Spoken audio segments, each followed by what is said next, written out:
Thank you so much. Thank you to Al and to Ann, to Your Eminence, to Governor Patterson and Mayor Bloomberg, to Senator and Mrs. McCain, to my wonderful colleagues, Senator Clinton and Schumer, to all the distinguished guests. There is no other crowd in America that I'd rather be palling around with right now.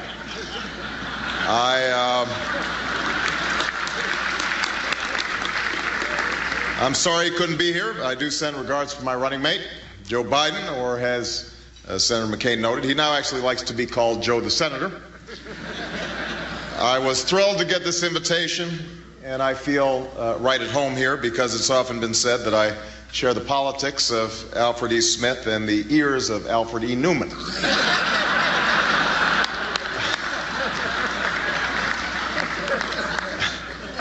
But I have to say tonight's venue isn't really what I'm used to. I was originally told we'd be able to move this outdoors to Yankee Stadium. Can somebody tell me what happened to the Greek columns that I requested?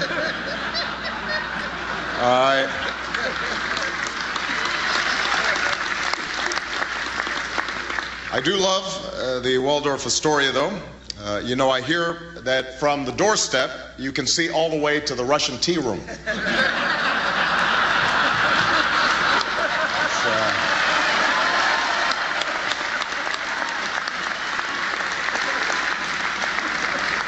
It is an honor to be here with Al Smith. I obviously never knew your great-grandfather, but from everything that Senator McCain has told me, the two of them had a great time together before Prohibition, so.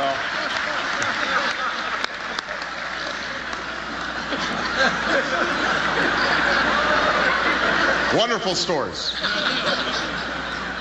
The mayor of this great city, Michael Bloomberg, is here. The mayor recently announced some news, made some news by announcing he's going to be rewriting the rules and running for a third term, which caused Bill Clinton to say, "You can do that?"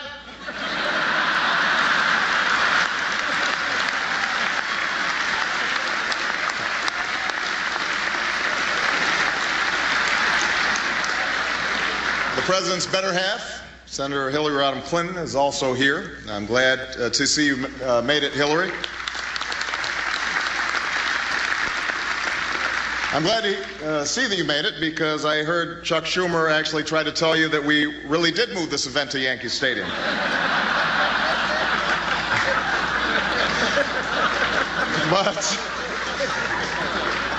But I'll tell you all from personal experience, Hillary Clinton is one of the toughest and most formidable presidential candidates in history. She's broken barriers.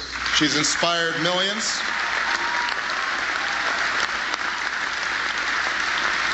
She is the primary reason I have all this gray in my hair now.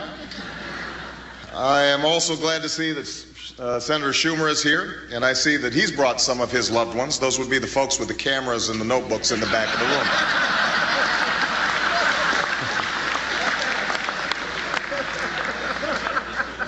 Of course, I am especially honored to be here tonight with my distinguished opponent, Senator John McCain. I think it is a tribute to American democracy that with 2 weeks left in a hard-fought election, the two of us could come together and sit down at the same dinner table without preconditions. Now, recently, one of John's top advisors told the Daily News that if we keep talking about the economy, McCain's going to lose. So tonight, I'd like to talk about the economy.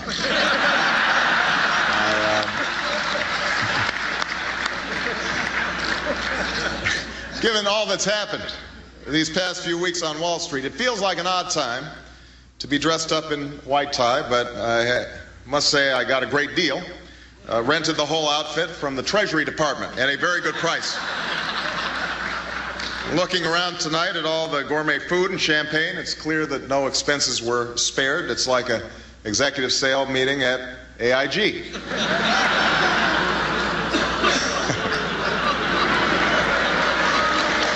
But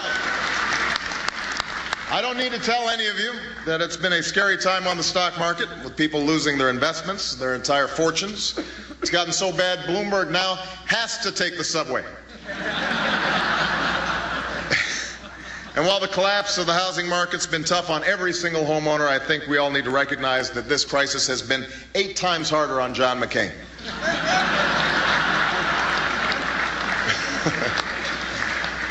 Yeah, we've been debating a lot of these economic issues over the course of the campaign, but lately things have been getting a bit tougher. In the last few weeks, John's been out on the campaign trail and asked the question, who is Barack Obama? Now, I have to admit, I was a little surprised by this question. The answer is right there on my Facebook page.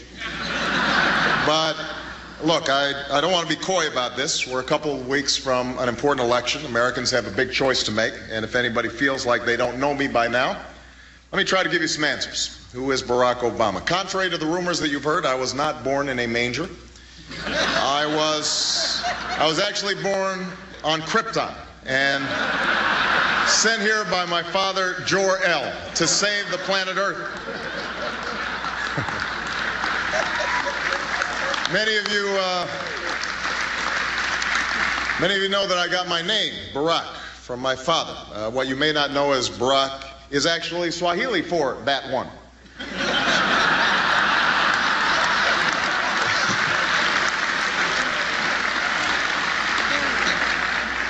And I got my middle name from somebody who obviously didn't think I'd ever run for president.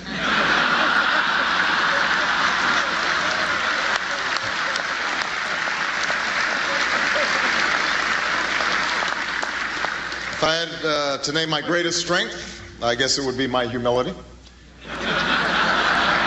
Greatest weakness, it's possible that I'm a little too awesome.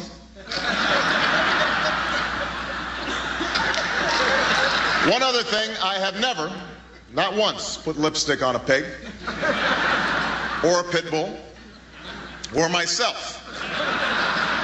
Rudy Giuliani, that's one for you. I mean,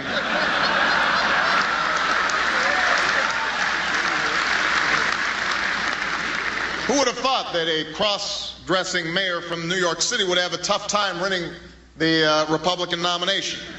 It's shocking.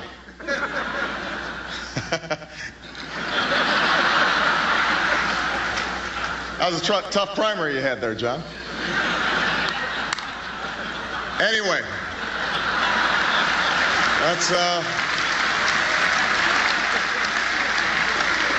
that's who I really am. But in the spirit of full disclosure, there are a few October surprises you'll be finding out about in the coming weeks. First of all, my middle name, it's not what you think. It's actually Steve. That's right, Barack Steve Obama. Here's another revelation. John McCain is onto something. There was a point in my life when I started palling around with a pretty ugly crowd. I've got to be honest. These guys were serious deadbeats. They were lowlifes. They were unrepentant, no good punks. That's right. I've been a member of the United States Senate. Come to think of it, John, I swear I saw you at one of our meetings. But I know Senator McCain agrees that some of the rumors out there are getting a bit crazy. Rupert, the other day, Fox News actually accused me of fathering 2 African-American children in wedlock.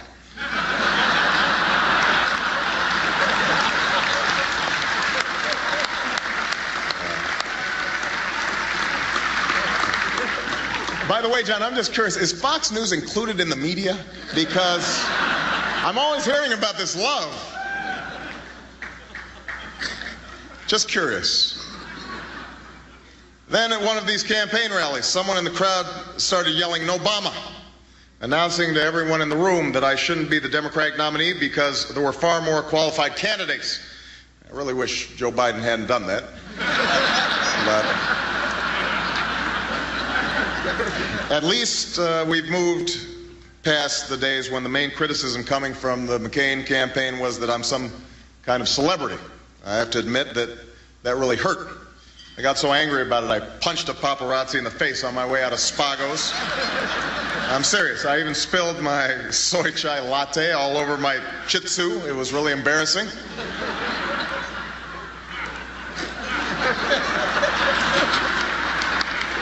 But in all seriousness, I'm so glad that I could make it tonight, and I'm honored to be among such wonderful public servants. I want to especially say a word of thanks to Senator McCain. We are in the midst of a tough battle right now, and American politics at the presidential level is always tough. But I've said before, and I think it bears repeating, that there are very few of us who have served this country with the same dedication and honor and distinction as Senator McCain, and I'm glad to be sharing the stage with him tonight as I am during the course of this nomination.